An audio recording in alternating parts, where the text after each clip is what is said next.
On Monday last week, Professor Bukenya was remanded to Luzira prison ostensibly for fraudulent awarding of a $2 million contract in the procurement of executive cars for the Commonwealth Heads of Government meeting. But to many, the imprisonment of the ex-vice president in connection with corruption charges were mere political maneuvering. But this happened as a section of members of parliament were busy collecting signatures to allow the speaker call for a special sitting of the House to discuss the oil sector. After a few days of mounting pressure, Speaker Rebecca Kadaga gave in and reconvened the House. As the debate raged on, fresh allegations of graft against ministers Sam Kutesa, Hilary Onek and Prime Minister Mama Mbabazi were tabled. The three are accused of receiving kickbacks from oil companies amounting to billions of shillings. We cannot condone and tolerate corruption to these levels. Our teachers have no salaries. Our doctors are paid a meager fee. There is no medicine in the health centers. And then people swindle billions and billions year in, year out, and it becomes the culture of our country.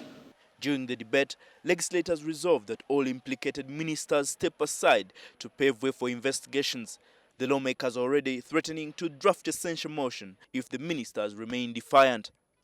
I don't think it makes sense that there can be an accusation which is baseless.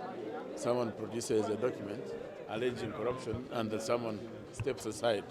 If I find somebody guilty, why can't I sign a censure motion? Why?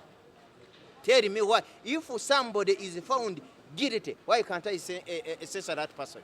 So if these ministers do not want to step aside, we are organizing ourselves for a censure motion. Because there's no way you can investigate a person when a person is still seated in the same office. On Wednesday, President Museveni came out in support of his ministers, saying that they are innocent and the evidence against them were mere forgeries.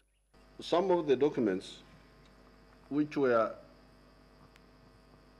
shown in Parliament yesterday about Kutesa and maybe Onek are forgeries. This one I had forgotten to tell you.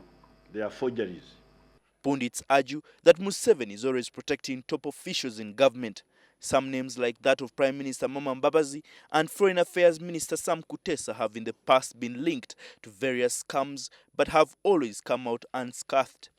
We are finding life pretty difficult with the head of state insisting to protect individuals who have been suspected to have been involved in high-level crime. There is no one with the moral authority to come out and tell us what is forged and what is not forged. They had the chance before. They did not present it. You cannot prosecute somebody just because people make malicious allegations on him and you just rush in. The incarceration of former Vice President Gilbert Bukenya and recent court summons to Foreign Affairs Minister Sam Kutesa, his colleague John Nasasira, the government chief whip, and State Minister for Labour Mwesgwa Rukutana would give an impression that government is now determined to fight corruption. But going forward, many Ugandans are looking at the new breed of young influential MPs of the 9th Parliament to advance the fight against corruption in the country. Michael Baleke, NTV in Kampala.